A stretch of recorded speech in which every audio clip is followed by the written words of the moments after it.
يا أبا عبد الله يا أبا عبد الله.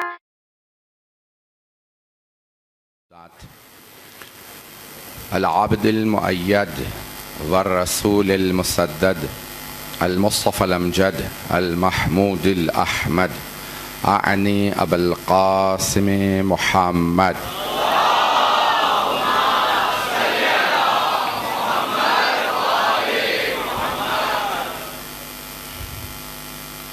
وعلى روحه ونفسه وصهره ووسيه سيد الأتقياء والأصفياء مولى الموالي إمام المتقين علي بن أبي طالب.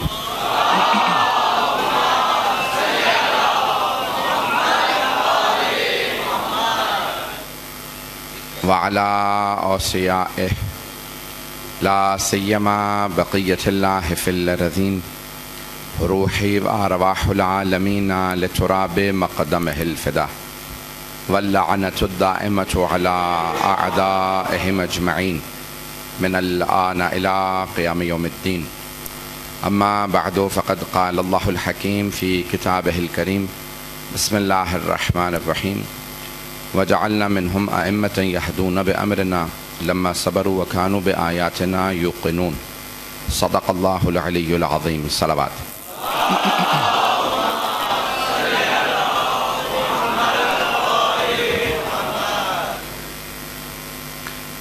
اذان گرامی سلسلے کی چوتھی مجلس ہے اس خمسے کی، اور ویسے تو عشرہ چل رہا ہے، 9ویں مجلس. کل سلسلے کی آخری مجلس ہے جو 1 بجے شروع ہوگی، اور یہ عشرہ تقریباً 1-1:30 بجے ہی مجھے بتایا گیا. اس کے بعد جلوس ہے. چند ایک تاکیدات کرنا چاہتا ہوں. ایک تو وقت کی، کل کیونکہ جلوس کو سر وقت برآمد ہونا. دوسرے یہ کہ بہت سے مشکل مقامات سے جلوس میں گزرنا ہے، تو اس میں 2 باتوں کی صرف تاکید کرنا چاہوں گا. ایک تو یہ کہ وہاں خود بخود امن کا مظاہرہ کیجئے. ہم مظلوموں کے ماننے والے ہیں. اگر پتھر آ بھی جاتا ہے تو ہم سینے پیش کرتے ہیں، پشت نہیں.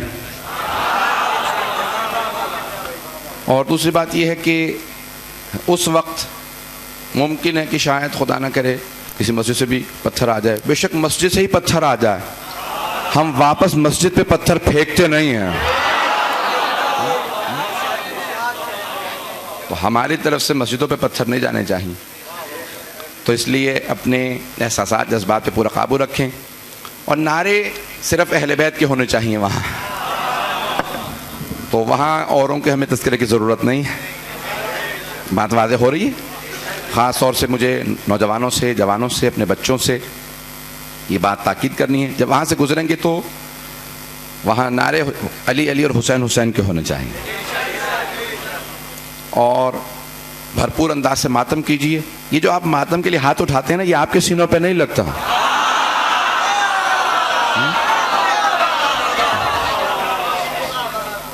بھائی جس کے سینے پہ ہاتھ پڑا اسے کوئی تکلیف نہیں. اور دیکھنے والوں کو کس بات کی تکلیف کہ بھئی یہ لوگ پیٹتے ہیں، یہ اپنے آپ کو مارتے ہیں. بھئی میرا سینہ ہے، ہاتھ بھی میرا، سینہ بھی میرا. یہ آپ کے منہ میں کیوں تکلیف ہے؟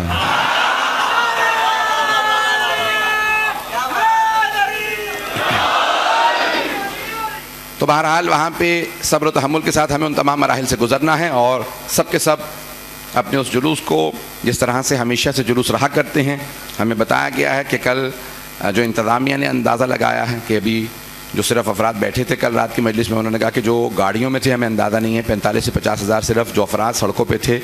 اور کل جو انتظامیہ نے بتایا ہمیں تو نہیں معلوم ہے. مجھے منتظمین نے کہا کہ انتظامیہ کہہ رہی ہے کہ ان کا اندازہ یہ ہے کہ 20 لاکھ کے قریب مجمع ہوگا.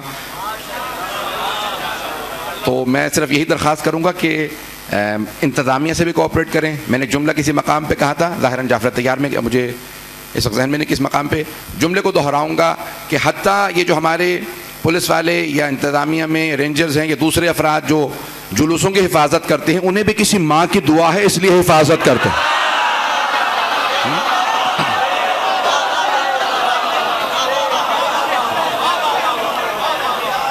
حسین ابن علی کی کوئی خدمت نہیں کر سکتا جب تک کہ اسے دعا نہ ہو۔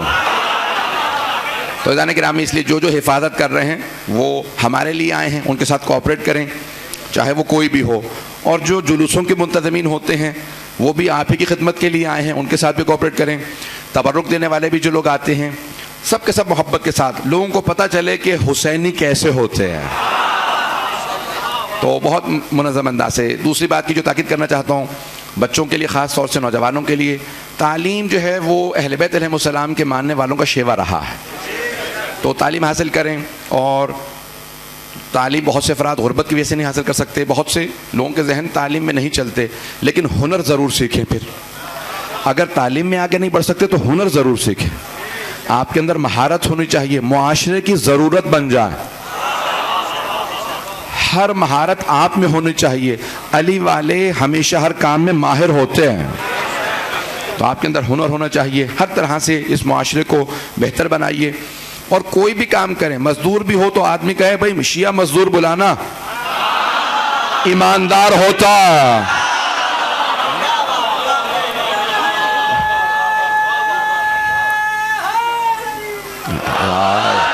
بات پہنچ رہی ہے نا؟ مزدور بھی ہو تو لوگ کہیں کہ شیعہ مزدور بلانا، یہ ایمانداری سے کام کرتے ہیں۔ جناب سلمان فارسی سے کسی نے کہا، سلمان اتنے بوڑھے ہو چکے ہو، کھجوروں کے درخت لگا رہے ہو، 7 برس میں پھل دے گا، تم ہوگے تب تک؟ تو جناب سلمان فارسی نے جواب دیا، کہا اولاً قضاء و قدر تیرے ہاتھ میں نہیں ہے بھائی، زندگی موت کا فیصلہ اللہ کے ہاتھ میں، تجھے کیا پتا، جب اب تک جی لیا ہوں تو آگے بھی اللہ زندگی دینے والا ہے۔ اور دوسری بات یہ ہے کہ میں نے یہ درخت لگائے ہیں، میں اگر پھل نہ بھی کھا سکوں تب بھی قبول ہے، کیونکہ میں نے ایسے بہت سے درختوں کے پھل کھائے ہیں جو میں نے نہیں لگائے تھے۔ پتہ نہیں لوگ ہیں، پتہ نہیں بات پہنچ رہی ہے نہیں پہنچ رہی۔ میں نے ایسے بہت سے درختوں کے پھل کھائے ہیں جو میں نے نہیں لگائے تھے، اگر اور میرے لگائے ہوئے درختوں کے پھل کھا لیں، یہ ہے شیعہ کا جذبہ، اور نہیں ہے تو ہونا چاہیے۔ بھائی عزیزان گرامی ہے، دوسرے لوگ بے شک فائدے اٹھائیں، ہمیں اچھے اچھے کام کرنے ہیں، کیونکہ ہم ایسے امام کے ماننے والے ہیں کہ اگر ان کا دشمن بھی در پہ آ گیا تو انہوں نے خالی ہاتھ نہیں لوٹایا۔ کہا بھئی، جب کسی نے کہا بھی کہ مولا آپ نے پہچانا نہیں، مولا سجاد سے کہا تھا، حسین بن نمیر نے کہا تھا کہ پیاسا ہوں، پانی چاہیے، مولا نے اپنے ہاتھ سے پانی پلایا، جیسے ہی پانی پیا فوراً دوڑنے لگا، دور چلا جاؤں تاکہ مجھے بھاگ کے پکڑ نہ سکے۔ اسے پتہ ہی نہیں تھا اہل بیت بھگوڑوں کے پیچھے نہیں آتے۔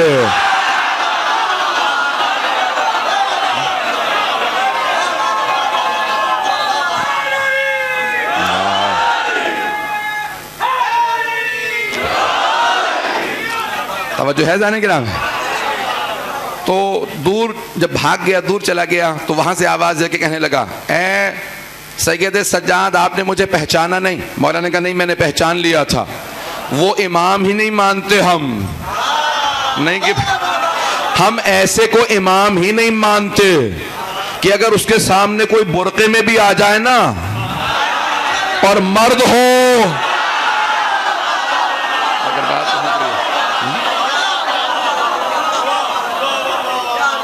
تو وہ تب بھی پہچان لیتے ہیں کہ 2 نقاب ڈال رکھے ہیں، مرد تو نہیں کچھ اور ہی ہے۔ تو عزیزان گرامی اب اگر آ جائے تو امام علیہ السلام پھر بھی پہچانے، تو ہم ایسوں کو نہیں مانتے۔ امام نے کہا میں نے پہچان لیا تھا، تو اس نے کہا شاید ویسے ہی کہہ رہے ہیں۔ کہا اچھا بتائیں کون ہوں؟ کہا تم میرے بھائی علی اکبر کا قاتل۔ کہا لیکن میں نے تو آپ کے بھائی کو برچھی ماری تھی، تو آپ نے پانی کیوں پلایا؟ کہا اس وقت ہم تیرے مہمان تھے، اب تو ہمارا مہمان تھا، جب تو مانگنے آیا تھا تو پھر تو نے پانی مانگا تھا، تو میں نے پانی نہیں روکا، میں نے پانی دے دیا۔ مصائب کا نہیں بند پیش کر رہا تھا، لیکن عزیزان گرامی میں نے پیش کیا نا کہ اتنا کردار بلند کریں کہ ساری دنیا کہے یہ علی والے ہیں، یہ حسین والے ہیں۔ ہمارا کردار، ہماری تعلیم بچوں کی، ہماری حتیٰ ہمارا، میں نے کہا نا مزدور بھی ہو، کوئی بھی ہو، تو لوگ دیکھنے کے بعد کہیں کہ یہ ایسے ہوتے ہیں۔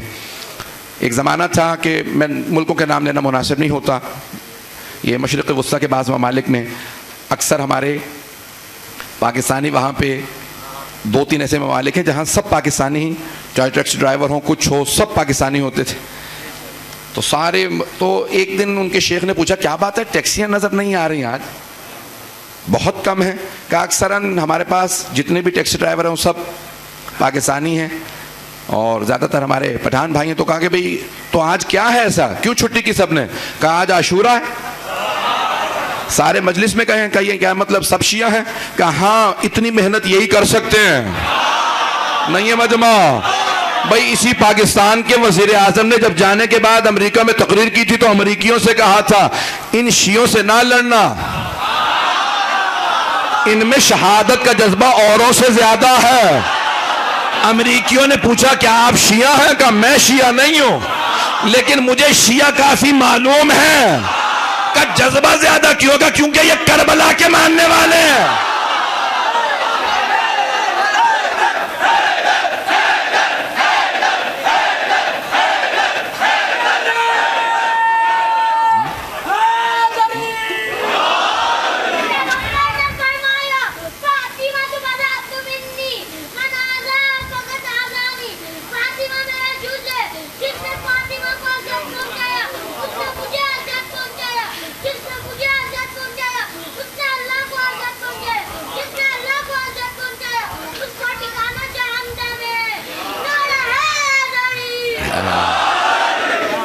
ماشاءاللہ توجہ ہے زانے گرام ہے۔ میں حوصلہ افزائی کرنا چاہتا ہوں کہ پھر کیا ہوتا ہے کہ مجلس میں بہت زیادہ لوگ پڑھنے لگتے ہیں۔ پروردگار سلامت رکھے ان ماؤں کو جنہوں نے ان بچوں کو پالا ہے۔ تو زانے گرامی ہمارے ہاں اس طرح سے جذبہ ہونا چاہیے کہ ہم بڑے افتخار سے سر اٹھا کے کہیں کہ میں شیعہ ہوں۔ ایک مقام پہ کئی مرتبہ جب بہت پہلے کی بات ہے 15-20 سال شاید ہو گئے تو حالات کافی، جب یہ عراق کا واقعہ ہوا تھا حالات خراب تھے، میں کہیں سفر کر رہا تھا اتفاقاً زیارات بھی کہیں، میں عموماً عام طور سے امام ابا قبا میں سفر نہیں کرتا، بے وجہ توجہ بڑھتی ہے، ہر آدمی مجھے دیکھنے لگتا ہے، آنے لگتا ہے، کچھ محبت میں کچھ منافقت میں۔ تو اچھا اب میری زبان پہ جو ہے میں پوری کوشش کرتا ہوں کہ جواب نہ دوں، لیکن حرف آ جائے تو پھر جواب دینا واجب سا ہو جاتا ہے تو خاموش رہا نہیں جاتا، اس لیے بہرحال میں نے پھر کہا کہ بہتر یہی ہے کہ امام ابا قبا میں سفر نہ کیا جائے۔ تو ایک مرتبہ کہیں امام ابا قبا میں تھا، اس زمانے کے حالات، ایک صاحب نے روک لیا مجھے ایک ایئرپورٹ پہ، ملک کا نام دوبارہ مناسب نہیں ہے، روکنے کے بعد کہا کہ یہ آپ نے لباس کیوں پہن رکھا ہے؟ تو پیچھے گورے بھی کھڑے تھے، دوسرے لوگ بھی تھے جو امیگریشن کے، تو میں نے کہا بھی میں عالم دین ہوں ایک مکتب کا۔ کہنے کون سے مکتب کے؟ میں بھی مسلمان ہوں، آپ مسلمان ہیں؟ میں نے کہا جی ہاں میں بھی مسلمان ہوں۔ تو کہنے کہ آپ شیعہ تو نہیں ہیں؟ وہ ایسا لباس پہنتے ہیں؟ میں نے کہا الحمدللہ۔ تو کہنے کہ اتنا ناز کیوں ہے آپ کو شیعہ ہونے پہ؟ میں نے کہا تم کسی بھی مکتب کے، تمہیں ناز ہے یا شرم ہے؟ توجہ ہے یا نہیں ہے؟ بھائی تم ایرے غیروں کو مان کے ناز کرو، ہم علی کو مان کے ناز رکھیں۔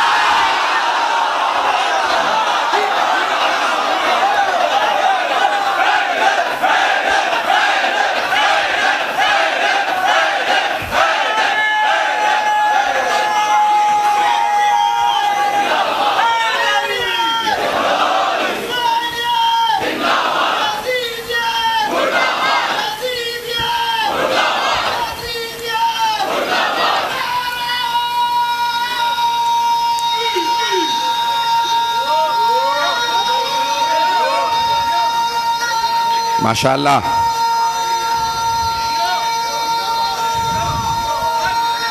حیدری۔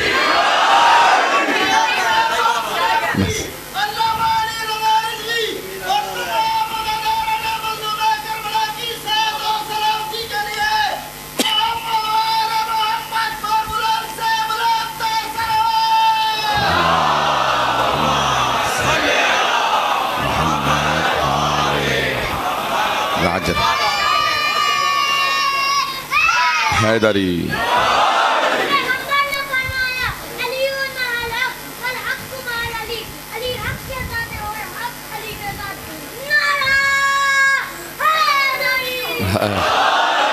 بس میں زیادہ وقت نہیں ہے، میں اپنے موضوع کو مکمل کرنا چاہتا ہوں۔ کل دن میں اگر کوئی بات مکمل کر سکا تو انشاءاللہ مزید پیش کروں گا۔ تھوڑا سا آج میں 10 منٹ پہلے مل گئے تو میں وقت آرام سے 10 منٹ لے سکتا ہوں۔ تو اذان گرامی ہم نے کہا تھا ائمہ علیہ السلام کا کردار دین کے بچانے میں جو میں پیش کر رہا ہوں، تو ہر دور میں ائمہ علیہ السلام کا یہ تمام کے تمام حکمرانوں کو گزشتہ برس اتفاق ہوا کہ مجھ سے اہل سنت کے علماء نے جو برطانیہ میں مقیم ہیں درخواست کی کہ ہم عراق زیارات پہ جانا چاہتے ہیں، لے چلیے۔ بہرحال کافی لے دے ہوئی، یہ وہ ہوا، تو ہم نے کہا ٹھیک ہے انتظام کرتے ہیں۔ آپ لوگ آپ ہمارے مہمان رہیے, ہم لے چلتے ہیں. تو 20 پتہ نہیں مناسب بھی ہے بتانا کہ نہیں, ان کے 20 علماء ہمارے ساتھ چلے زیارات پہ, ہمیں گائیڈ کے طور پہ آپ چلیں, زیارات کروا دیجئے. تو میں نے کہا بھی میں شیعہ ہوں, میں اپنے حساب سے کرواؤں گا. تو ٹھیک ہے, ہم سب کو اہل بیت کو مانتے ہیں. میں نے کہا ہم نجف بھی جائیں گے, کربلا بھی جائیں گے, سامرہ جائیں گے, کاظمین جائیں گے, بلد جائیں گے. انہوں نے کہا ہاں, کہا بغداد شریف بھی. میں نے کہا انشاءاللہ آپ کو لے جائیں گے وہاں پہ. بہرحال اب گئے تو وہ سب کے سب مسلسل 20 علماء تھے, میں اکیلا بولنے والا ہوتا تھا. تو جہاں کہیں پہ بھی بس میں ہوتے وہ فوراً کہتے رضوی صاحب شروع ہو جائیے, میں وہاں شروع ہو جاتا تھا. ہم یہاں سے گزر رہے ہیں, یہ زیارت, یہ امام بتاتا تھا ائمہ اہل بیت. وہ بیچ میں سوالات, سبھی مولوی ہوں تو آپ اندازہ لگا سکتے ہیں کیسا. تو مسلسل سوالات کرتے رہے. انہوں نے ایک بات کہی, انہوں نے کہا ہمیں آج اس سفر میں اندازہ ہوا, یہ 5 دن 7 دن جو آپ کے ساتھ گزارے, کہ آپ لوگوں کا علم, بیان, تقوی, اخلاق ہمارے سے مختلف ہے. ہمیں پہلی مرتبہ اس سفر میں شیعوں کی عزت پیدا ہوئی.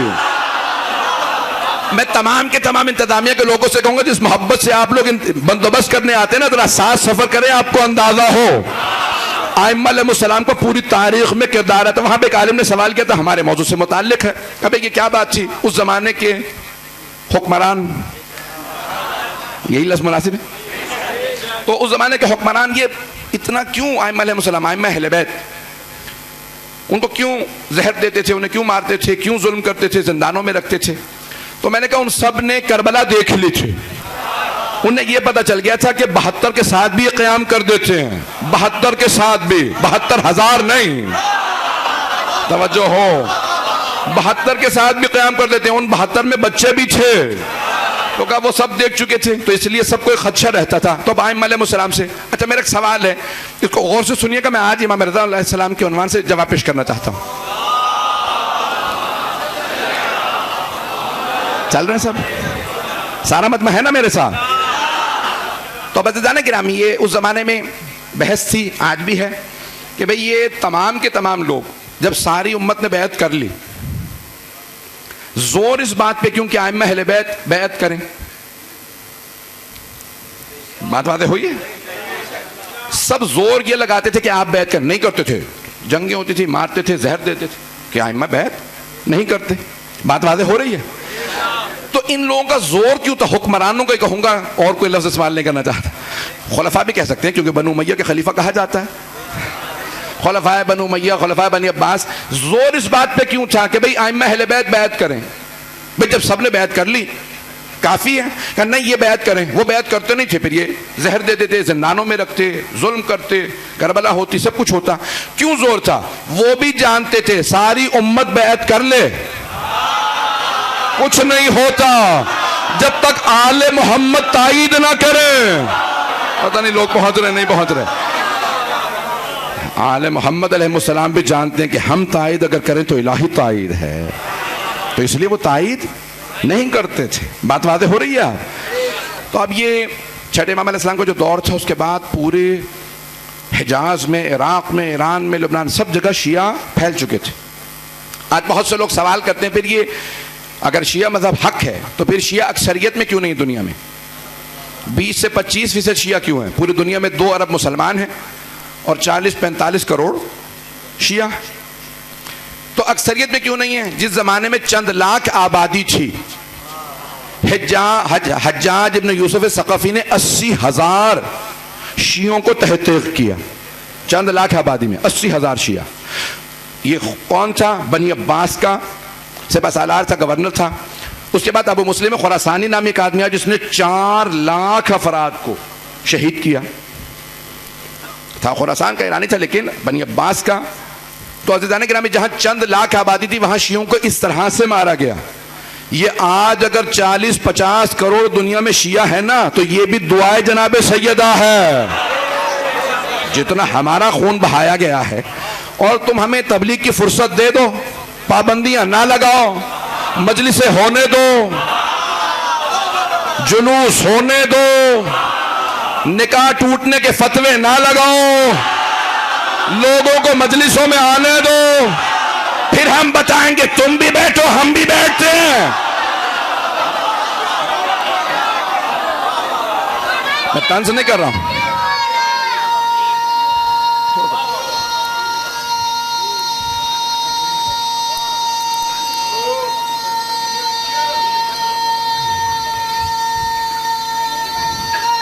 حیدری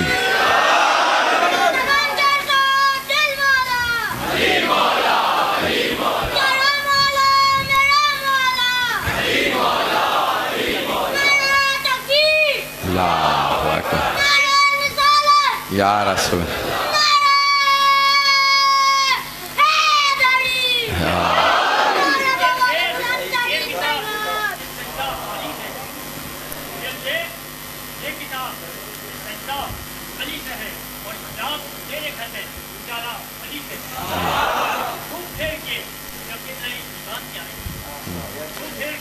جو قبلہ ہے ایمان سے ہے،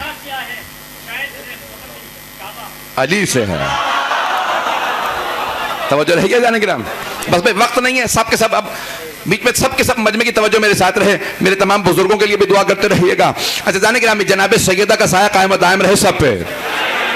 میں جملے پیش کر رہا ہوں تو اب ساری دنیا کے اندر اگر موقع ملے سب سے زیادہ معقول، اخلاقی، عقلی، منطقی، قرآنی، حدیثی گفتگو کریں گے تو ہم کریں گے. موقع تو بولنے کا کہاں دنیا کے اندر. آج جیسی صدام کو ہٹایا نا تو ساری دنیا نے دکھایا کہ اربعین پہ کتنے لوگ جمع، دنیا بھر کے ٹی وی. اس لیے نہیں دکھا رہے تھے، یعنی حب علی میں نہیں دکھا رہے تھے، نہیں ہے لوگ، نہیں ہے مجمع کہ بھئی علی کے ماننے والے، حسین کے ماننے والے عزاداری نشر ہو جائے گی، نہیں، اس لیے نہیں دکھا رہے تھے، بلکہ دکھا رہے تھے ہم نے دیکھو صدام کو ہٹا دیا، عزاداری آزاد ہو گئی. اب انہیں پتہ نہیں عزاداری صرف شیعہ کرتے ہیں. اعتراضات شروع ہوئے، انہوں نے بھی سب نے بند کر دیا عزاداری دکھانا. بھئی تم میلے دکھا لیتے ہو اور کوئی لفظ کہہ نہیں سکتا، منبر لائق نہیں ہے. ٹی ویوں پہ سب کچھ دکھا دو گے، تمہیں عزاداری دکھانے کی توفیق نہیں ہوتی. دنیا کا سب سے بڑا اجتماع کربلا میں ہوتا، ویکیپیڈیا پہ اٹھا کے دیکھ لیجئے، نام لے لینا چاہیے تھا. دنیا بھر کے تمام انسائکلوپیڈیا میں جہاں ورلڈ ریکارڈ قائم ہوتے ہیں نا، امریکہ میں یہ ریکارڈ قائم ہوا، یہ ریکارڈ قائم ہوا. اب ان سے پوچھا پچھلے 10 سال کے مجمع کے سب سے بڑے ریکارڈ بتاؤ، تو انہوں نے کہا غیر سیاسی سب سے بڑے بڑے اجتماعات جتنے بھی ہیں کربلا کے ہیں. جتنے اجتماعات ہیں سب کے سب کربلا کے ہیں. عزیزان گرامی، ابھی تو پابندیاں ہیں، اپنے ملکوں سے لوگ جا نہیں سکتے، نہیں مجمع، پیسوں کی کمی ہے، ویزوں کی دشواریاں، مہنگی ٹکٹیں، تم یہ سب چیزیں ہٹاؤ، ہم یہاں سے پیدل جائیں گے.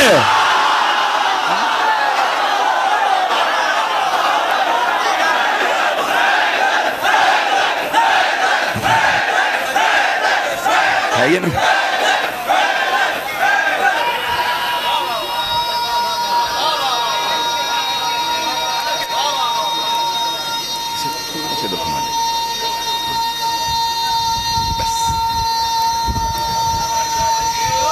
ماشاءاللہ حیدری.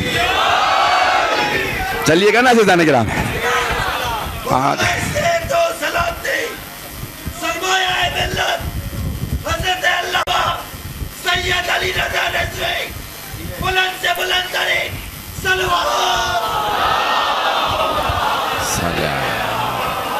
سلامت. بس بیٹا توجہ ہے عزیزان کرام؟ یا توجہ ہے سارے مجمع کی میرے ساتھ؟ دیکھیں آخری مجالس سے میں بھی جا رہا ہوں، تو یعنی سفر اس کے بعد پھر میرا بھی شروع ہو جائے گا، اور محرم سفری کے اندر فرصت ملتی ہے. اس کے علاوہ پورے سال میں یقین مانیے پورے سال صرف مجالس ہی ہوتی ہیں اور کچھ نہیں ہوتا. جتنا مجھے سفر کرنا پڑتا ہے مجھے اندازہ ہے، دل بھی نہیں کرتا اب سفر کرنے کا، صرف یہ سوچ کے کہ ذکر محمد و آل محمد کے لیے جا رہا ہوں. تو ہر جگہ پہ میں پیش کر رہا ہوں. تو اب ائمہ علیہ السلام کا کردار سب سے بڑا کردار ہے دین کے بچانے میں. ہر دور میں ائمہ علیہ السلام نے کردار ادا کیا ہے. میں پیش کر رہا ہوں، سارے مجمع کی توجہ رہے. تو چھٹے امام علیہ السلام کے بعد اب پورے کے پورے عالم اسلام کے اندر، پوری دنیا کے اندر اسلام ناب محمدی، اسلام خالص یا اسلام اہل بیت رائج ہو چکا تھا. سب جانتے تھے بھئی اگر تصویر کا دوسرا، سکے کا دوسرا حصہ معلوم نہ ہو، ایک ہی رخ دیکھا ہو تو لوگوں کو معلوم نہیں ہوتا. کتنا کھل کے کہلوائیں گے؟ تو اب بہت سے افراد تلواروں سے لے جا رہے تھے دوسری جگہوں پہ اسلام کو. میں کسی کا بھی نام نہیں لے سکتا ہوں، آج کل تو سبھی ہیرو بنا دیے گئے ہیں. دینیات پڑھ کے دیکھ لیجئے، جس کا بھی نام ہوگا یا رضی اللہ ہوگا یا رحمت اللہ ہوگا. تو اب بہت سے افراد نے پوری دنیا کے اندر اپنے اپنے حساب سے اسلام کو تشکیل دیا، لے کے گئے، اور ہر جگہ آدمی پہنچ رہے ہیں، پورے کے پورے یورپ میں، اسپین میں چلے گئے، جہاں پہ اہل بیت کا نام لیے بغیر اسلام پھیلایا گیا تھا نا، سارے مجمع کو دعوت دے رہا ہوں، جہاں جہاں اہل بیت کا نام ہٹا کے اسلام پہنچایا گیا، جیسے اسپین میں، اٹلی میں، پورے دنیا کے اندر بغیر اہل بیت کے نام سے، وہاں اسلام آگے نہیں بڑھا، ختم ہو گیا، اور اگر ختم نہیں ہوا تو داعش بن گئی۔ اہل بیت کے نام کو ہٹا کے کبھی بھی اسلام کو پیش نہ کرو۔ رسول خدا نے کہہ دیا کہ میرے بعد میرے اہل بیت کو میں چھوڑے جا رہا ہوں۔ فیضان گرامی، اب جناب صادق آل محمد علیہ السلام کا جو دور تھا، اللہم صلی علی محمد، سنہرا دور، پھر ساتویں امام کا دور، ایک ایسا دور کہ جس کے اندر مظلومیت عیاں تھی۔ بنی عباس نے زندانوں میں رکھنا شروع کیا، سب سے زیادہ جو خون بہا ہے، آپ دیکھیں کتنے امامزادے ہیں عراق میں، سب سے زیادہ ایران میں، کیوں ہیں؟ کبھی سوچا؟ اور ابھی یہ مجھے آج ہی مجلس کے آنے سے پہلے بتایا کسی نے کہ کسی سیاستدان نے یہ جملہ کہا ہے کہ یہ سادات جو ہیں، جو آئے ہیں، یہ بھاگے ہوئے ہیں۔ تو میں کوئی تلخ بات نہیں کہنا چاہتا، میرے ان بھائی کو شاید پتہ نہیں ہے جنہوں نے کہا، کیونکہ میں تو جانتا نہیں ہوں، کلمہ گو ہے اس لیے بھائی کہہ رہا ہوں۔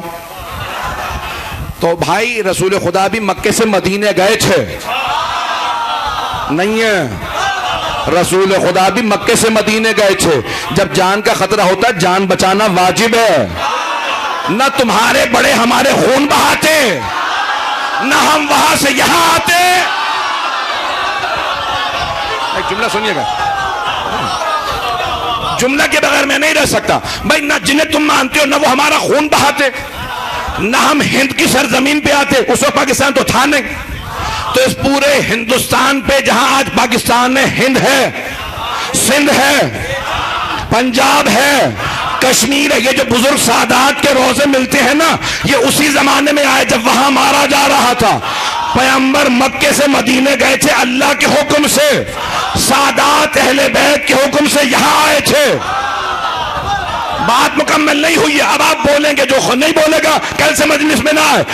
ہم وہاں سے تب آئے جب تمہارے بڑوں نے مارا، اور اگر آج تم اپنے مردوں کو جلاتے نہیں دفناتے ہو تو ہماری وجہ۔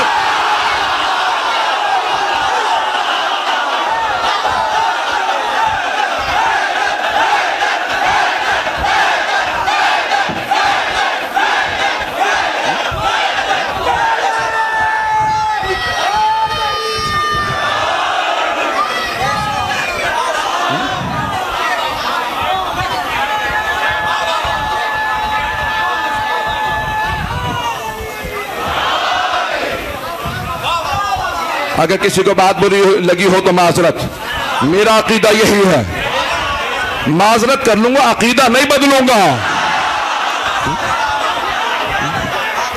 فیضان گرامی،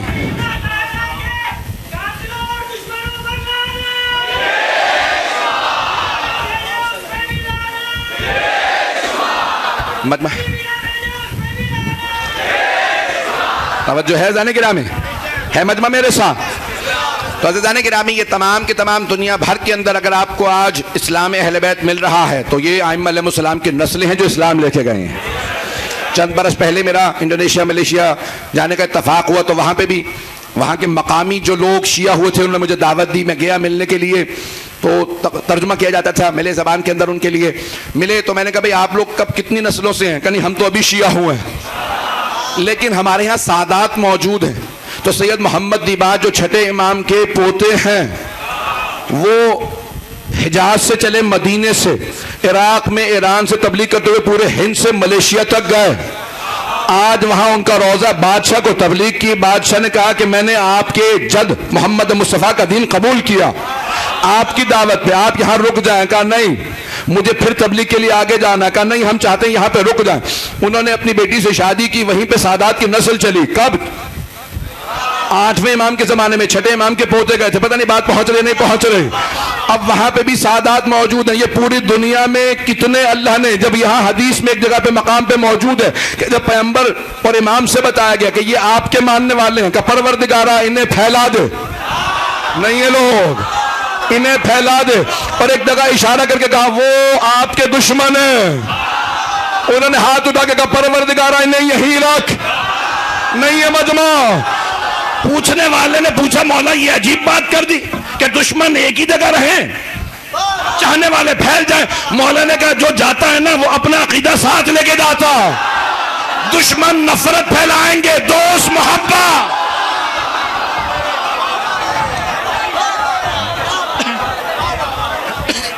بات واضح ہو رہی ہے جانے کے رام. تو آج یہ پوری دنیا میں اگر اسلام پھیلا ہے، میں کسی کا نام نہیں لینا چاہتا کہ اس نے نہیں اسلام پھیلایا سندھ کی زمین پہ، میں اپنا بتا دیتا ہوں کہ ہمارا عقیدہ کیا ہے. یہ حضرت عبداللہ شاہ غازی، بات پہنچ رہی ہے بھائی. دینیات الگ کرنی نہیں چاہیے تھی، اکٹھے رکھتے تاکہ انہیں بھی ہماری بات پتہ چلتی. ہم تو ان کی سن لیتے ہیں. آپ کہیں گے بہت اگریسو بول رہے ہیں. انہیں پتا چلتا ہمارا عقیدہ کہ ہماری بات پڑھتے، ہماری باتیں سنتے، انہیں پتا چلتا کہ ہمارے عقائد کیا. بھائی قاتل کو تم نے بتا دیا کہ اسلام پھیلانے آیا تھا. قاتل اہل بیت کا قاتل جو مارنے آیا تھا، آل محمد کا خون بہانے آیا تھا، وہ اسلام پھیلا رہا تھا. اور جن کے روزے یہاں بنے،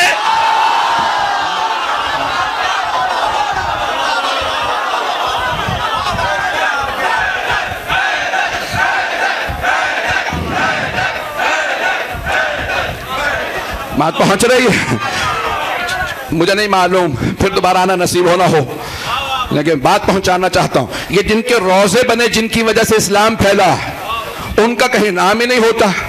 اور جو قاتل آتے ہیں انہیں نہ جانے کیا کچھ بنا دیا جاتا ہے. ایک اور بات کہہ دوں، یہ تمام کے تمام افراد جو آج سادات سے متعلق کوئی بھی لب کشائی کر رہے ہیں، ان سب کو سنا دیجئے یہ کراچی دنیا کے اندر ان فہرستوں میں آتا ہے. آپ کا یہی کراچی کہ سیلاب میں ڈوب جائے، سونامیاں سب سے زیادہ یہاں آئیں، طوفان جو سمندر میں آئے اسے آ کے ہلاک کرے، ساری تباہیاں پوری دنیا کی. ذرا جا کے دیکھیں یورپ امریکہ نے لکھا کہ زد پہ ہے، سونامی کی زد پہ کراچی، اسے سطح سمندر سے نیچے پانی میں چلے جانا چاہیے. پتہ کس نے روک رکھا ہے؟ کوئی ساحل پہ بیٹھا.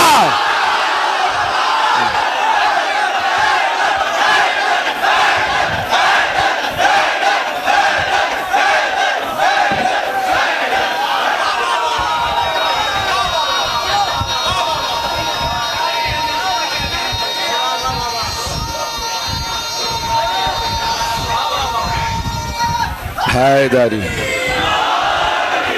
میں دیکھ رہا ہوں لوگ بہت تنگ بیٹھے ہیں، لوگ بیٹھنے کی جگہ نہیں ہے، گنجائش نہیں ہے. مجھے نہیں معلوم، بہت مشکل ہو رہی ہے، پتہ نہیں پڑھوں نہ پڑھوں. اب وقت تو تمام ہو چکا ہے. فیضان گرامی، اہل بیت سے متعلق کوئی بات ہم نہیں برداشت کریں گے. بھئی ہم تو یہاں تک آ گئے ہیں کہ تمہارے مقدسات کی توہین نہ کریں. ہمارے فقہا نے کہہ دیا دوسروں کے مقدسات کی توہین نہیں کر سکتے، اور ہم نہیں کرتے. لیکن یہ نہ کہو کہ پھر ہمارے والوں کی توہین کو ہم خاموش بیٹھے رہیں. ہمارے لیے رسول خدا کے والدین مقدس ہیں. ہم نہیں برداشت کریں گے کوئی کہنے اسلام سے پہلے چلے گئے تھے، ان کی قبروں کی زیارت نہیں ہو سکتی، معاذ اللہ وہ کافر تھے. جو کافر کہے گا وہ کافر ہے. رسول خدا کے والدین سے متعلق ہم کچھ نہیں سن سکتے، علی مرتضیٰ کے والد سے متعلق کچھ نہیں سن سکتے. تو عزیزان گرامی، یہ تمام کے تمام میں سب کو دعوت دیتا ہوں کہ آئیں، مجالس میں آ کے دیکھیں، اور کچھ نہ دیکھیں. کانوں میں روئی ٹھونس لیں، آنکھوں پہ پٹی باندھ لیں، صرف آ کے بیٹھ جائیں. اگر دل خود گواہی نہ دے کہ دل مطمئن ہے. میں کچھ کہہ گیا ہوں یہاں.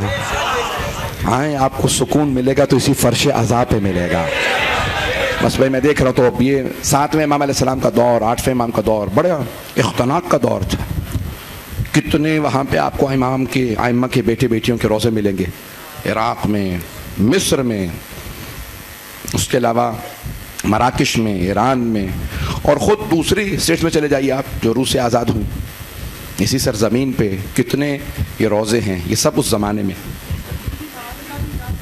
اور ہیں یہاں پہ خود اس سرزمین پہ، سندھ کی سرزمین پہ کتنے علماء نے خود دریافت کیے ہیں کہ یہاں ائمہ کے بیٹے بیٹیوں کے روزے موجود ہیں اس سرزمین پہ. تو آپ کے بزرگوں نے پناہ دی تھی تو آئے تھے نا.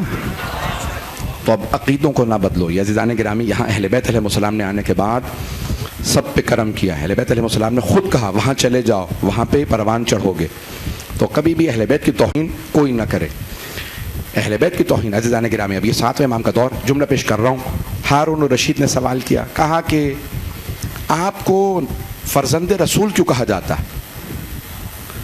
7ویں امام سے کہا کیوں کہتے ہیں یبن رسول اللہ؟ کہنا چاہیے یبن امیر المومنین، یبن علی. آپ علی کی نسل سے ہیں، رسول خدا کی بیٹی کی نسل سے. آپ رسول خدا کی بیٹی کی نسل سے ہیں، علی مرتضیٰ کا بیٹا کہنا چاہیے، رسول خدا کا نہیں. تو امام نے کہا کہ پیغمبر اسلام اگر اس وقت تشریف لائیں اور تجھ سے تیری بیٹی کا رشتہ مانگے، دے گا؟ ہارون الرشید نے کہا رشتہ وہ مانگے؟ میں خود جا کے اپنی بیٹی کا رشتہ پیش کروں گا. بڑے بڑوں نے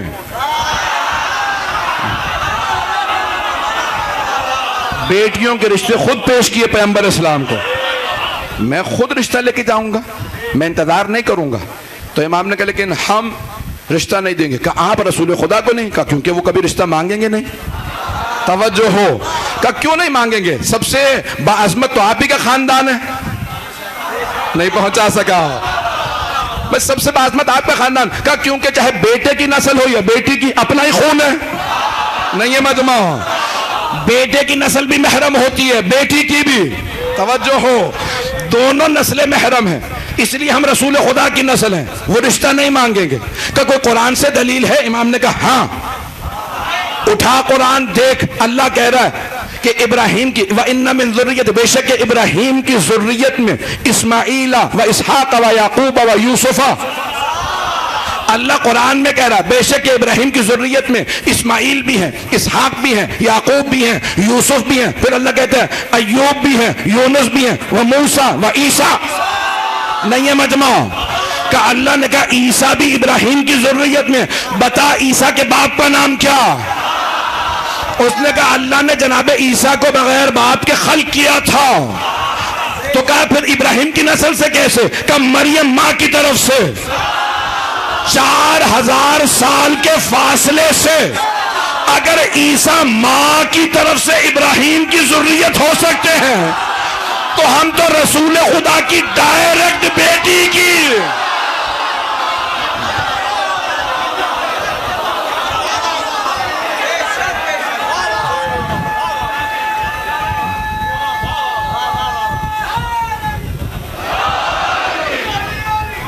ہے توجہ جانے کے رام. وقت تمام ہو چکا ہے.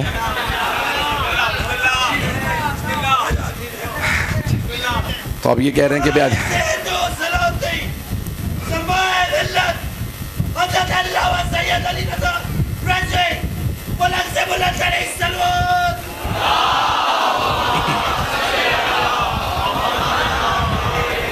سلامت رہیں.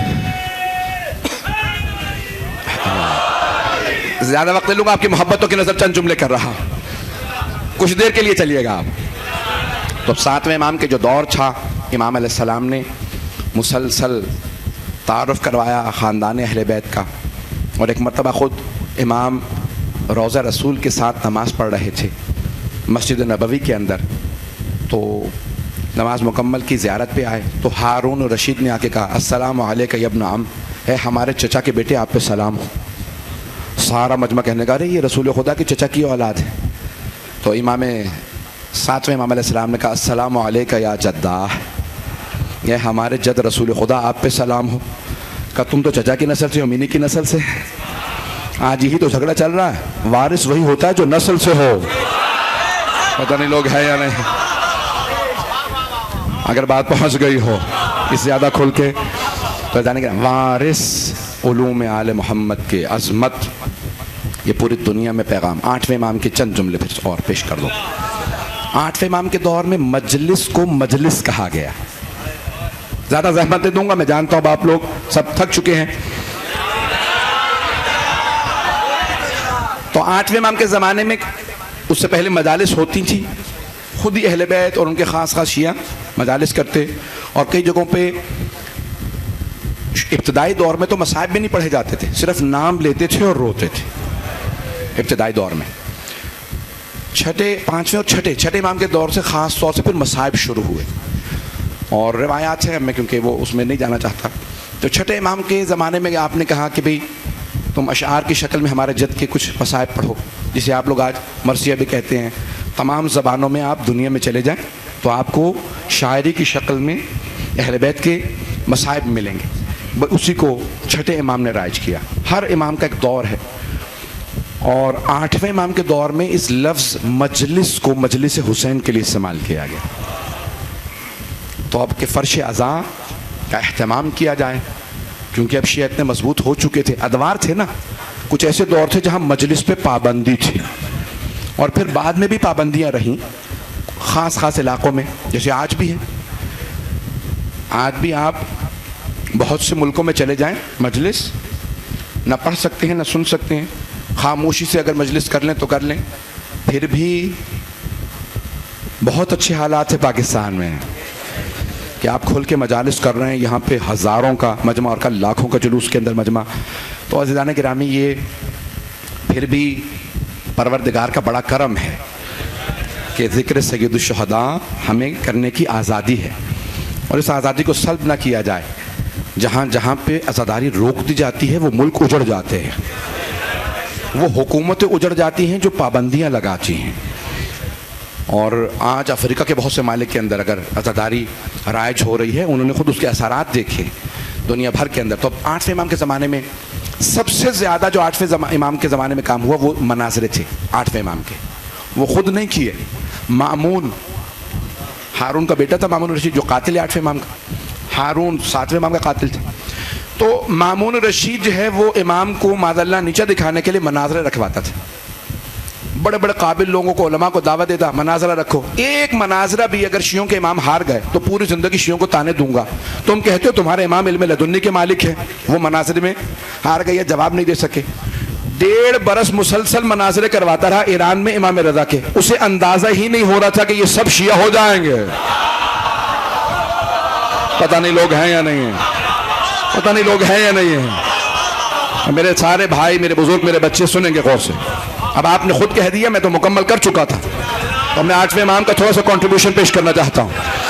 تو عزیزان گرامی، اب آٹھویں امام نے اتنے اور خود نہیں کیے، مامون نے رکھوایا کبھی مناظرہ، اور پھر کئی مرتبہ بتاتا نہیں تھا۔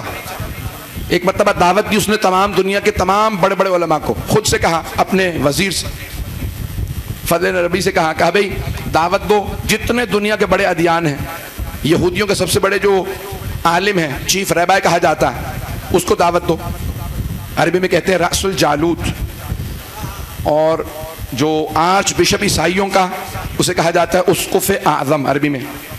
اردو میں تو آرچ بشپ میں نے یہاں پوچھا تھا جب ملاقات ہوئی عیسائیوں سے، انہوں نے کہا ہمارے یہاں انگلش کی ہی اصطلاحات چل رہی ہیں اردو میں۔ آرچ بشپ سب سے بڑا جو عیسائیوں کا اسقف اعظم، اس کو دعوت دو۔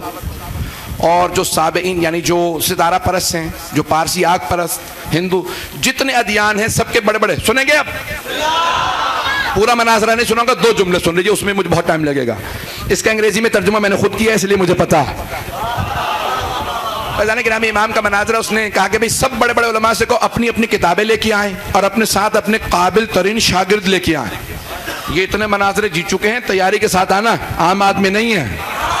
مانتا تھا پھر بھی دشمن تھا، پتا تھا اسے، تو کہا کہ بھئی سب بڑے بڑے علماء آ جائیں۔ آ گئے سب، دعوت دی کا خرچہ ہم دیں گے، کتابیں لے کے آؤ۔ سب علماء جمع ہو گئے۔ پھر وزیر سے کہا ہمارے ولی عہد کو کانوں کان خبر نہ ہونے دینا کہ میں نے اتنے علماء بلا لیے ہیں، یہ بغیر تیاری کے ایسے ہیں، اگر تیاری کر لیں گے تو کیسے ہوں گے؟ اسے پتا ہی نہیں تھا جو خدا کے ہوتے ہیں وہ یہاں نہیں سیکھتے۔ وہ دن آ گیا جب سب کے سب جو علماء تھے سب آ گئے، اپنی اپنی کتابیں ہاتھوں میں لیے، اپنے شاگردوں کے ساتھ جمع ہو گئے۔ مامون نے سب سے پوچھا تیاری آپ لوگوں کی ہے؟ کن سے؟ وہ جو دوسرے ادیان کے علماء تھے ان سے پوچھا آپ لوگوں کی تیاری ہے؟ ان سے کوئی پوچھتا تو کس طرف ہے؟ نہیں پہنچا سکا۔ بے ان کی تیاری پوچھ رہا ہے, اپنوں کو تو تیاری کرنے دیتا. یعنی یہ یہودیوں ہی کے ساتھ تھے. ایک مرتبہ کہا کہ بھئی آپ کی تیاری ہے سب کی, تو انہوں نے کہا بھی ہم سب کو عربی نہیں آتی. کہا یہ تو اور بھی اچھا, جو ہمارے ولی عہد ہیں وہ عرب ہیں, مدینے کے رہنے والے ہیں. جب وہ پوچھیں گے نا کون سی زبان بول رہے ہو, جب وہ مترجم بلائیں گے, انٹرپریٹر کو دعوت دیں گے, تو مجھے بڑا اچھا لگے گا. اسے یہی نہیں پتا نبی اور امام ساری زبانیں جانتے ہیں, پڑھوں یا چھوڑ دوں. تو ایک مرتبہ کا بہت اچھا ہے, آپ لوگوں کو زبان عربی نہیں آتی, اپنی اپنی زبان میں سوال کیجئے گا, اپنی اپنی کتابوں سے سوال کیجئے گا, اپنے اپنے انداز سے سوال کیجئے گا. اب بہت خوش. اور ایک مرتبہ آپ نے ایک درباری سے کہا جاؤ جا کے امام رضا کو بلا لاؤ. اچھا وہ جو درباری تھا نا وہ شیعہ ہو چکا تھا. اکثر درباری تھے اس کے دل مولا کے ساتھ تھے. تو اب وہ بیچارہ چلا, الٹی تھا, فوراً اٹھا, دوڑتا, ہانپتا کانپتا, کہ مولا آپ کو مامون نے بلایا. مولا نے کہا بلایا, مجھے گھبرایا ہوا تو ہے. اب مولا بات یہ ہے اس نے مناظرے کے لیے بڑے بڑے علماء بلا لیے ہیں, وہ سب تیاری کے ساتھ وہاں دربار میں کھڑے ہیں. مولا نے کہا تو کیا ہوا, تجھے اپنے امام کے علم پہ شک ہے؟ تو اس نے کہا نہیں مولا آپ کے علم پہ کوئی شک نہیں ہے, لیکن یہ جو مناظرہ کرنے والے ہوتے ہیں نا یہ سوال کچھ کرتے ہیں جواب کچھ بنتا. مولا نے کہا سن, جب میں ہر عالم کو اسی کی زبان میں, اسی کی کتاب سے, اسی کے انداز سے جواب دوں گا تو چہرہ میرا نہیں مامون کا دیکھنے والا ہوگا. مکمل کر دوں, 10:30 ہو گئے ہیں. اب سارا نہیں پڑھ سکتا, جہاں تک سینہ ہے آگے بھی مجلس کے لیے پہنچنا. تو جانے گرامی ایک مرتبہ مامون نے بلایا, اور جب وہ بس سارا ختم, امام رضا کا دربار میں آنا, پیش کروں اپنے انداز سے, کیسے آئے ہوں گے پیش کروں, میرا انداز ہے.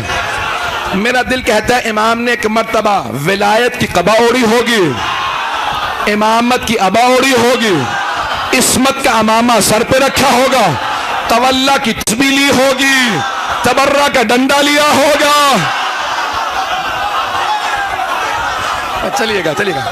چلیے گا خاموشی سے سب چلتے رہیے گا, سنتے رہیں, بے شک ہوا کرتے رہیں, لیکن اب کوئی اور بیچ میں کوئی, بس میں چلوں گا, سارا مجمع میرے ساتھ رہے. امام چلے. مامون نے کہا بس بھئی کوئی اہتمام نہ کرے, ہمارے ولی عہد آ کے میں کہوں گا کہاں بیٹھیں کہاں نہ بیٹھیں, میں اجازت نہ دوں تو بیٹھنے نہ دینا, کوئی دروازہ نہ کھولے. محل تھا بہت بڑا گیٹ, دروازہ, کہ کوئی پردہ نہ اٹھائے. اللہ نے کہا میرا حجت ہے, امام چلے. میں اپنے انداز سے پیش کروں, کتابوں میں یوں نہیں ہے. امام چلے, زمین قدموں کے بوسے دینے لگی, آسمان سر پہ سایہ کرنے لگا, لبیک کی صدائیں آنے لگی. جیسے امام محل میں داخل ہوئے خود بخود ہوا چلی, دروازے کھلے, پردے سر پہ سایہ کرنے لگے. وہ مامون جو سب سے کہہ رہا تھا کوئی بیٹھنے کے لیے نہ کہے, تخت سے اٹھا, کہ فرزند رسول یہ آپ ہی کا.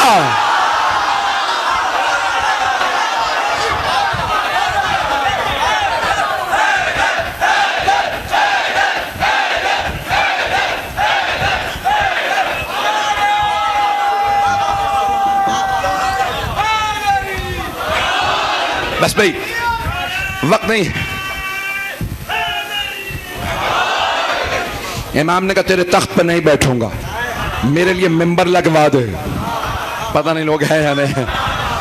یہ جو تخت ہوتے ہیں نا ان سے ظلم کیا جاتا ہے, تو امام نے کہا میرے لیے ممبر لگوا دے, ذرا فاصلے سے رکھ. پتہ نہیں لوگ ہیں یا نہیں. لوگوں کو شبہ نہ ہو یہ تخت ممبر سے ملا ہے, پتہ نہیں لوگ ہیں یا نہیں. امام نے کہا فاصلے سے ممبر لگا دے. تو اس نے فوراً کہا فرزند رسول کچھ لوگ آ گئے تھے سوالات کرنے, تو میں نے سوچا آپ سے ملوا دوں. یہ نہیں کہا میں نے دعوت دے کے بلایا, سازش. آگے یہ الفاظ پھر کاٹ دیجیے گا.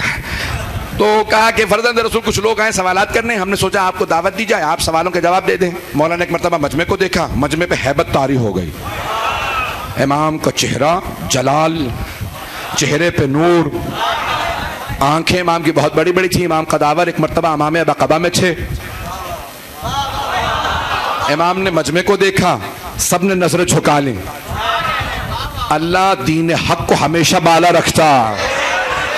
امام نے مجمع کو دیکھا, کہا آپ لوگ سوالات کے لیے آئے ہیں. اور ایک مرتبہ امام نے مجمع کو دیکھنے کے بعد کہا کہ بھئی آپ لوگ پہلے سوال کریں گے یا میں پہلے سوال کروں. نہیں ہے مجمع، میں نے تمام کر دیا۔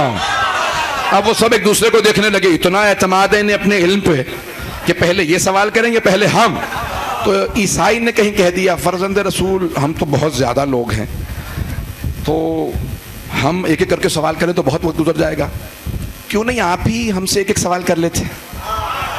تو اس نے کہا اس دوران ہمیں علم کا بھی اندازہ ہو جائے گا، ہم تیاری بھی کر لیں گے، ذرا ذہن بھی پڑھ لیں گے۔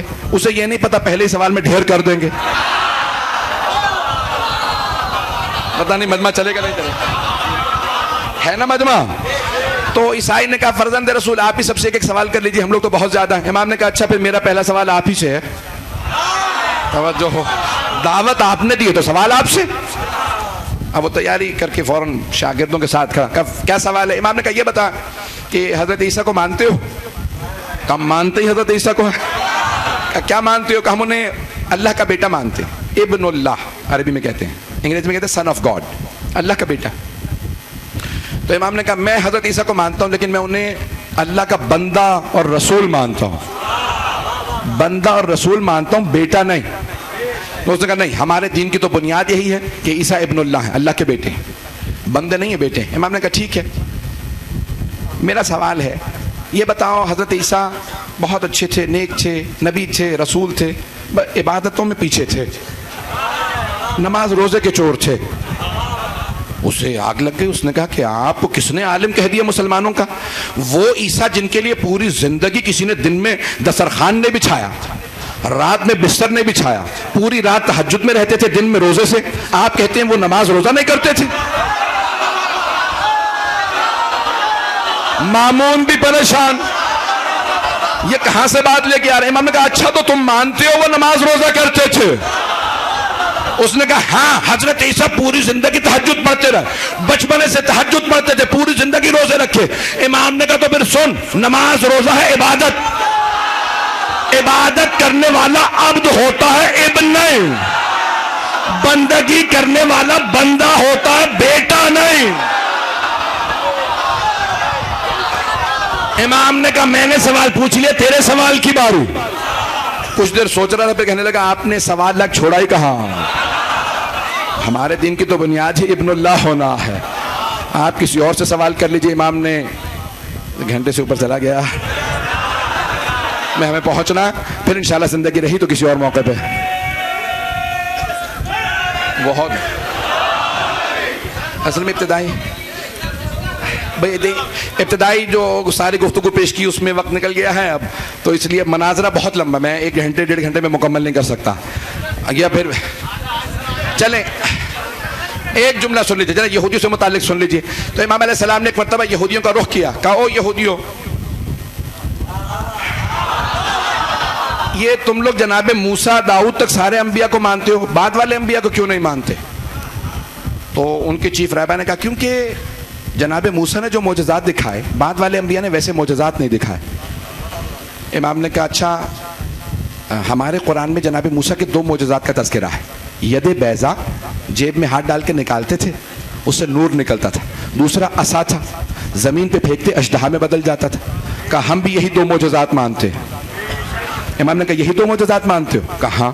کہا تو بعد والے انبیاء نے تو اس سے بڑے بڑے معجزات دکھا، جناب عیسیٰ مردے کو ٹھوکر مارتے تھے، قم بإذن ربک کے زندہ ہو جاتا تھا، ختمی مرتبت نے چاند کے 2 ٹکڑے کر دیے تھے۔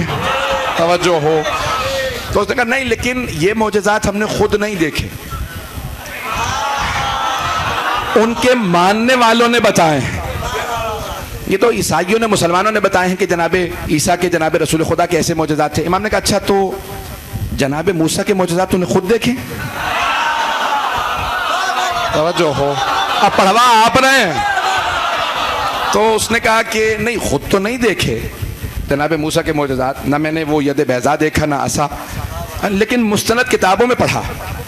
امام نے کہا اچھا مستند کتابوں سے اگر میں دکھا دوں بعد والے انبیاء کے معجزات تو مان لے گا؟ کچھ دیر سوچتا رہا پھر کہا ہاں مستند کتاب میں ہو مان تو لوں گا لیکن آپ کے نزدیک نہیں، ہمارے نزدیک مستند ہو وہ آپ قرآن سے دکھائیں گے، میں قرآن مانتا نہیں۔ امام نے کہا اچھا یہ بتا تیرے نزدیک سب سے مستند کتاب کون سی ہے؟ تو کہنے کا توریت۔ امام نے کہا اچھا اگر میں توریت سے دکھا دوں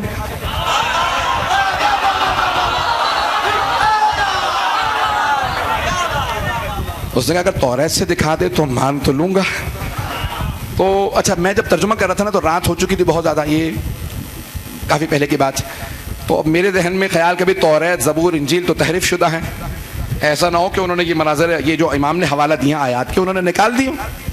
اب میں آج ترجمہ کروں ہو ہی نہیں, گھبراہٹ میں پوری رات گزر کے تلاش کرتا رہا. مجھے gospel.com پہ مل گیا, میں نے وہاں پہ جا کے ٹائپ کیا تو پورا ترجمہ جو امام نے کہا تھا. پھر میرا ایمان اور بڑھ گیا کہ ہم ایسے ائمہ کے ماننے والے ہیں جو 1200 سال پہلے توریت کا وہ حوالہ پیش کرتے ہیں کہ نکال کے بھی باقی ہے. میں مکمل کر رہا ہوں, وقت گزر چکا, آخری بات سن لیجئے. تو ایک مرتبہ امام نے کہا کہ اچھا پہلے مجمع کو بتا دے میری توریت کی تلاوت کیسی ہے. اچھا وہ کچھ فاصلے سے کھڑا تھا, اس نے کہاں سے, امام نے کہا کہیں سے کتاب کھول توریت. اس نے کتاب کھولی فاصلے سے. امام نے کہا دائیں صفحے سے سننا شروع کر.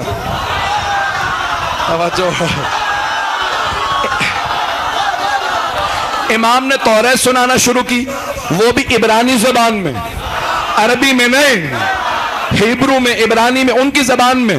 اس نے آدھا صفحہ سنا, کتاب بند کی. مجھے یہ بتائیے آپ وہاں بیٹھے ہیں, میں یہاں کھڑا ہوں, یہ آپ کو پتا کیسے چلا میں نے صفحہ کون سا؟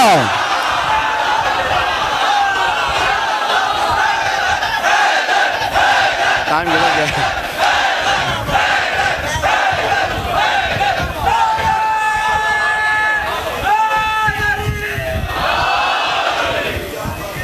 بس بھائی تمام ہو چکا وقت. انشاءاللہ زندگی رہی تو پھر کبھی پیش کروں گا. امام نے کہا ذرا مجمع کو بتا میری توریت کی تلاوت کیسی ہے. آپ پورا مناظرہ سن رہے ہیں. تو اب ایک مرتبہ امام نے کہا بھئی یہ بتا میری توریت کی تلاوت کیسی ہے. اس نے کہا ایھا الناس, اے لوگو, اے عرب کے لوگو, اے ایرانیوں, اے حجاز کے رہنے والوں, اے ہند سے آنے والوں, سب سن لو, یہ توریت کو مجھ سے بہتر جانتے ہیں, تلاوت بھی بہتر ہے, حفظ بھی بہتر ہے. اب امام علیہ السلام نے کہا سن, ڈیوٹرونومی تمہاری کتاب توریت, کتاب تمہاری, سورہ تمہارا, آیات 11 سے 19 سن. توجہ, اب آپ سن رہے تو سنیں. امام نے کہا سن, وہاں پہ لکھا ہے کہ وَتَجَلَّى رَبُّكَ, عربی میں لکھا تھا, میں نے انگریزی کو جا کے تلاش کیا تو لکھا The Lord sent his manifestation on Mount Sinai. اللہ نے اپنی تجلی کو طور سینا پہ بھیجا. طور سینا پہ. امام نے سوال کیا بتا طور سینا پہ کس پہ وحی آئی؟ کہ ہمارے موسیٰ پہ. امام نے کہا مانتے ہو؟ نے کہا ہاں. امام نے کہا آگے پڑھ. لکھا ہے وَعَلَى جَبَلِ السَّعِيرِ, جبل سعیر پہ, ماؤنٹ سائر انگریزی میں ترجمہ تھا, جبل سعیر پہ اللہ وحی بھیجے گا. بتا جبل سعیر پہ کس پہ وحی آئی؟ جیسے آپ میں سے اکثر خاموش ہوگا کا پتہ نہیں. امام نے کہا کتاب تمہاری, سورہ تمہارا, آیات تمہاری, تمہیں نہیں پتا کہ کس پہ یہ جبل سعیر پہ وحی آئے کا نہیں معلوم. امام نے عیسائیوں کا رخ کیا, کہا او عیسائیوں بتاؤ تمہارا عقیدہ کیا ہے, عیسیٰ پہ کون سے پہاڑ پہ وحی آئی تھی؟ عیسائیوں نے کہا جبل سعیر پہ. اب آیت نمبر 18 اور 19 میں امام نے کہا آگے بڑھ کے دیکھ, وہ لکھا ہے وہاں پہ وَتَجَلَّى رَبُّكَ عَلَى جَبَلِ فاران. انگریزی ترجمہ تھا on Mount Paran. فارسی کو پارسی بھی کہا جاتا, تو فاران کو پیرن بنا دیا انہوں نے, کہا ماؤنٹ پیرن. امام نے کہا جبل فاران پہ آخری نبی پہ وحی آئے گی, بتا یہ کس کا تذکرہ ہے؟ کہا میں نہیں جانتا. امام نے کہا یہاں جتنے لوگ موجود ہیں بتاؤ جبل فاران کہاں ہے؟ سب نے کہا مکے کے پہاڑی سلسلوں کا نام. توجہ, مکے کے پہاڑی سلسلوں کا نام جبل فاران.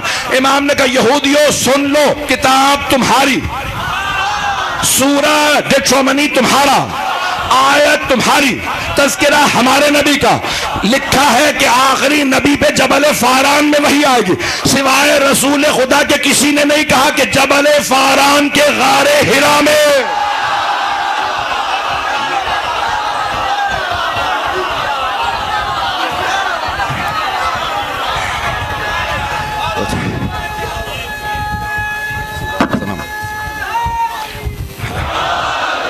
بس بھی تمام ہو گیا.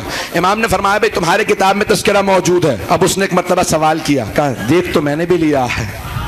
آپ نے کہا تو چیلوں نے فوراً کتاب کھولی اور کہا موجود ہے, یہ جو کہہ رہے ہیں حوالہ دے رہے ہیں یہ رسول خدا کا تذکرہ موجود ہے.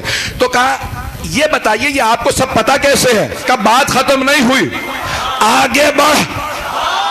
ایک اور سورہ میں لکھا جیسے موسیٰ کے 12 مسیح تھے, آخری نبی کے بھی 12 ہیں.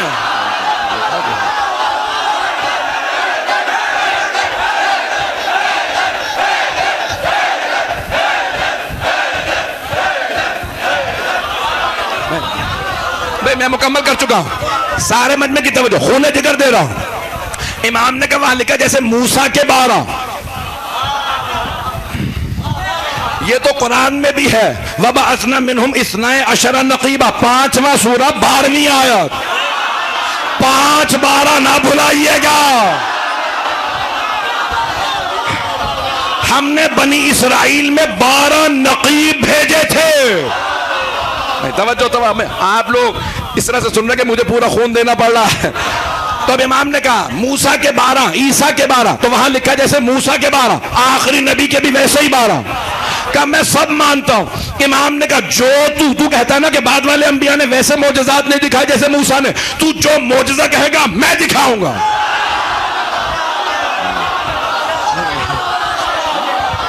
میں دکھاؤں گا وہ معجزہ جو تو کہے گا میں دکھاؤں گا. اس نے کہا مجھے ایمان ہے, آپ دکھا سکتے ہیں, لیکن کیسے, کیوں؟ امام نے کہا وہ جو لکھا ہے نا 12 ہوں گے, ان میں سے 8واں میں.